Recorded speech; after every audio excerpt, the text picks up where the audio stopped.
You're listening to The Mirror That Shows You What You Deserve, written and told by Purdy Brock Jenkins. This recording was made for listeners on YouTube Music, as well as social media networks around the world. It's a brand new folktale from the Purdyville Library. So go on and get comfortable. Grab a snack or 7. After all, 7 snacks are better than 1 or 3. Put your feet up and relax. A good book is always better with a good snack. Ready? 3, 2, 1. Clara didn't believe in magic.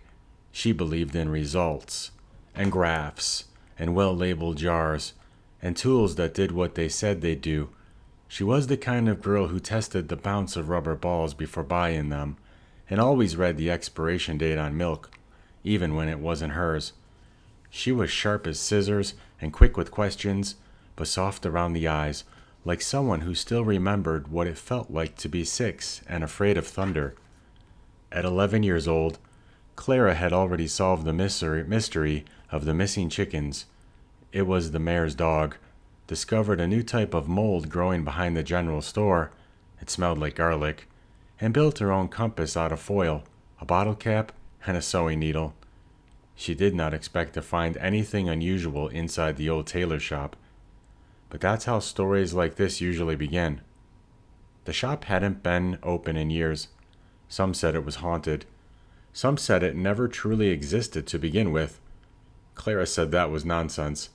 And nonsense, she believed, needed testing. So one Tuesday, because Tuesdays are good for creeping, she slipped in through the cracked door, flashlight in hand, notebook in her pocket, and a little bell over the door that rang once and then gave up. The inside of the shop smelled like old books and lavender soap. Dust clung to everything like it was trying not to be forgotten. Spools of thread sat like sleeping towers. A half-sewn jacket still hung on a mannequin shaped like nobody in particular. But in the back, where the light didn't go unless invited, was the mirror. It was taller than Clara, framed in carved wood that looked like it had once been something alive. Not just a tree, but a tree with opinions. And the glass. Well, it wasn't glass exactly. It was more like water pretending to be glass. You could see yourself, but not quite the way you looked that morning. Clara stepped up to it, tilted her head, and waited. Nothing happened, at first. Then the image shimmered. Clara blinked. Her reflection had changed. Not her face, not her shape, but the feel of her. She looked lonely, not sad, just far away from everything. Like a lighthouse turned inward, bright, but not helping anybody else get home. She stepped back, then forward again. The reflection stayed the same. She scowled and wrote in her notebook, possible mirror distortion due to age or humidity, or emotional hallucination. Check for carbon monoxide. She looked again. This time her reflection was surrounded by books, piles and piles, but all the pages were blank. The girl in the mirror flipped one open. She looked confused, then angry. Then she started ripping them up. Clara dropped her flashlight. She didn't know how long she stood there. Maybe minutes. Maybe the better part of becoming someone else. When she finally turned away, her heart was thudding like someone had knocked over a shelf inside her chest. She didn't run. She walked. Steady, on purpose. Like a person trying not to hear their own echo. She didn't write anything else that day. She just went home, ate a sandwich, sat on her porch, and said out loud, well, that was unpleasant. Then after a long silence, I should probably go back. But Clara didn't go back the next day. She waited, watched birds, rearranged her room, reorganized her thoughts. She asked her mother casually, do you think people get what they deserve? Her mother blinked. Not always. Sometimes they get what they expect. Clara nodded like she understood, but she didn't. Not yet. 3 nights later, Leonard showed up with a pie and a question. You ever hear of a mirror that shows you something? Too true? Clara didn't answer. She just handed him a fork. They went in the evening. Because daytime was too obvious, and because Leonard said mirrors told fewer lies after sundown. He didn't explain what he meant. Clara didn't ask. The shop was just as dusty, just as still. Even the threads hadn't moved. But the mirror looked cleaner, almost like it had been waiting. Clara stood in front of it first, but this time it didn't shimmer, didn't flicker, didn't even blink. She tilted her head. It's not doing anything. Leonard shrugged. Maybe you're not ready. Clara glared at him. What does that mean? He didn't answer, just stepped forward. The glass changed. Leonard's reflection was older, not just in years, but in weight. Not physical heaviness, but the kind that lives behind your ribs, like you've been carrying around something for too long and never bothered to name it. He looked down. In the reflection, he was holding a jar. It was full of light, and it was leaking. Leonard stepped back, his face pale. I don't want to know what that means. Clara, suddenly softer, touched his sleeve. Maybe it means you still have light, even if you're not sure where to put it. He smiled, just barely. Then he said, Your turn. Clara faced the mirror again. Still, nothing moved. She stared, squinted, focused harder than she ever had before, and then the reflection tilted its head. But Clara hadn't moved. The mirror version of her leaned in, whispered something. Clara couldn't hear it, but she felt it. Like someone pressing their hand against your chest.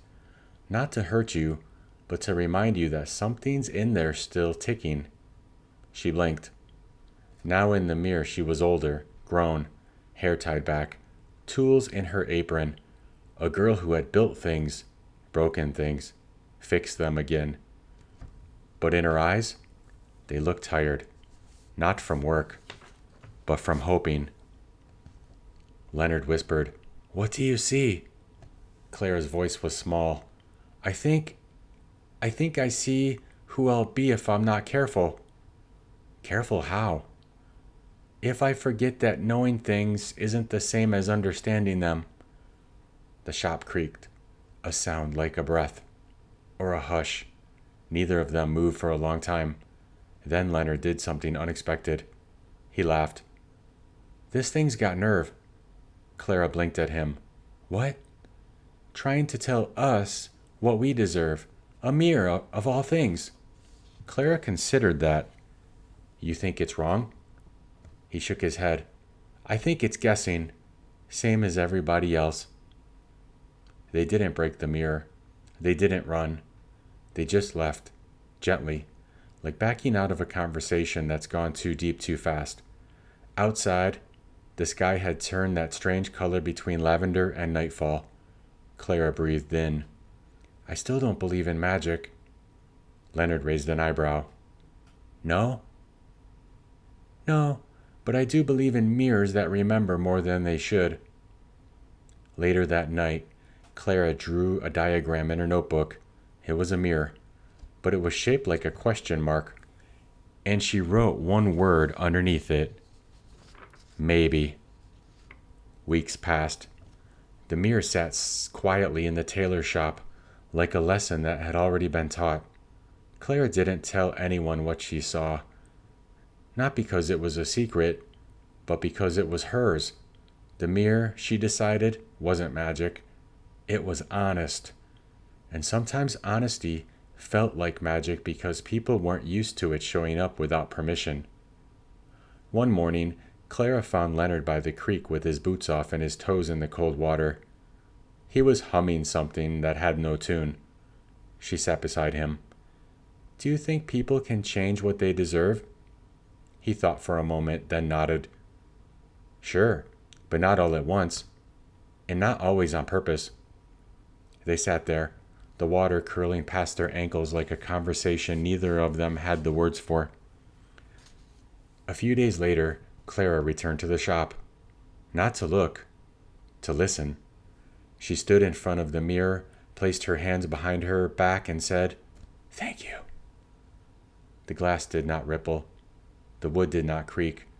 But Clara felt something anyway, like being seen without being judged, like being weighed without being punished, like being told very gently, "You're not finished yet." She left a note on the mirror before she left. Some folks won't like what they see. That's all right. The trick is knowing the difference between truth and punishment, and not mistaking either one for a verdict. She folded it in half, signed it C, then walked home through the dusk with her shoulders a little straighter. Years later, the shop was turned into a bakery. The mirror vanished. Some said it broke. Some said it was stolen. Clara always believed it simply moved on. She grew up, learned more, loved well, lost a little, and learned again. She kept the mirror's lesson close, but not on a shelf. It lived in the way she listened, in the way she paused before asking why someone was the way they were. She never built a better version of the mirror, but she built 1,000 other things. Bridges between people, boxes that opened in secret ways, and once, a music box that only played when you were alone. She called it Deserve. Nobody bought it. She didn't mind. Sometimes Leonard would ask her, "You still think about that mirror?" She'd nod. Not like a warning, more like a compass. It didn't tell me where to go, just where I was standing. And that's the kind of truth some folks aren't ready for. But Clara? She stood just fine. That's all for now. If the story left something with you, keep it. Let it ride around in your thoughts for a while. These tales weren't meant to explain the world, just to notice it a little more kindly. And if you enjoyed being here, well, I'll be back with more stories, more questions dressed up like answers. Till then, take care of yourself and take care of the mirrors in your life. They like to show you the true reflection of yourself.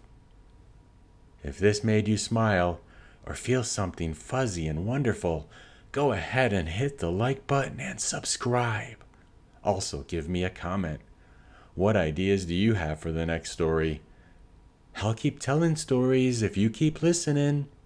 This has been Purdy Brock Jenkins, talking slow about things that move fast. I hope you enjoyed the story. It was a very good story. I especially like the part where Leonard put his toes in the cold water. I bet it was icy. In Florida, you cannot stick your toes in the water or else your little pigsies will get bit off by a hungry alligator or piranha, or by a giant toothy snake who's sick and tired of eating dirty diapers with ketchup all the time and would rather have some yummy lunch meat like your toes and footsies. That hits the spot. Remember for next time that we need more snacks. A good book is always better with a good snack. See you next time, and have a sleepy Joe night. End of story.